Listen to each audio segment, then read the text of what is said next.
এটা তাদের বিষয় নয়, এটা সম্পূর্ণ বাংলাদেশের অভ্যন্তরীণ বিষয় এবং এ ধরনের কমেন্ট সম্পূর্ণ আনওয়ারেন্টেড।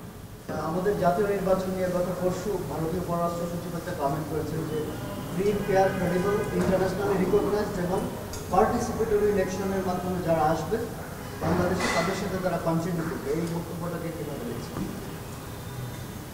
এই বক্তব্যটাকে আমি এভাবেই দেখি যে এটা তাদের বিষয় নয়, এটা সম্পূর্ণ বাংলাদেশের অভ্যন্তরীণ বিষয় এবং এ ধরনের কমেন্ট সম্পূর্ণ আনওয়ারেন্টেড।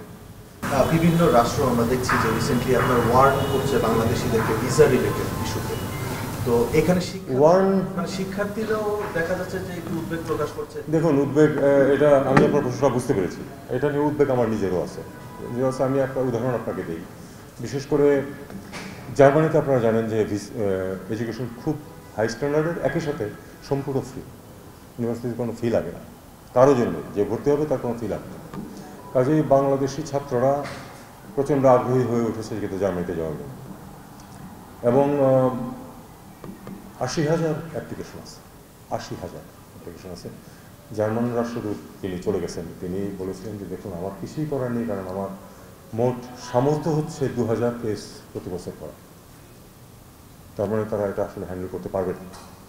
যদি অপেক্ষাও করে আমাদের ছাত্ররা, তবু তারা আসতে হবে না। আমরা তাদেরকে রিকোয়েস্ট করেছি যে এটা অন্তত পক্ষে যেন পাকিস্তান থেকে তারা 9,000 ছাত্র নেয় প্রতি বছর, অন্তত পাকিস্তানের সমান লেভেলে যেন আমাদেরকে নেয়, এই রিকোয়েস্ট করেছি।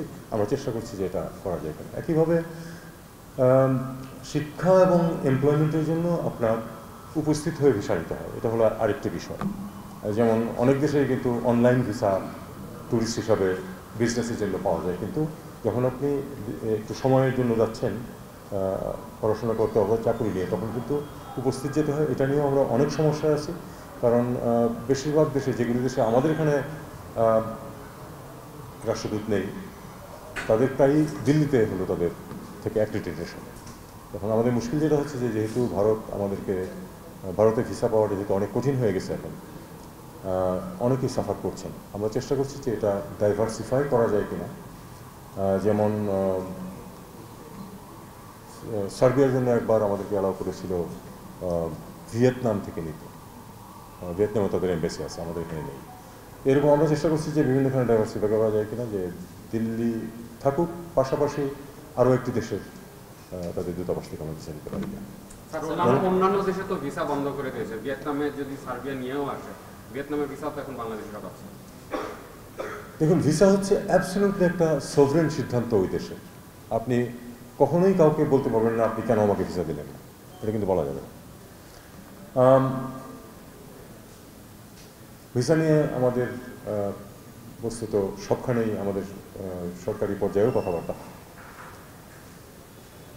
আমাদের দেশের লোকদেরকে যে ভিসা বিভিন্নখানে বন্ধ করছে, এটার জন্য তাদেরকে আমি যতটা দায়ী করতে পারি, আমি মনে করি যে আমরা নিজেরা তার থেকে বেশি দায়ী।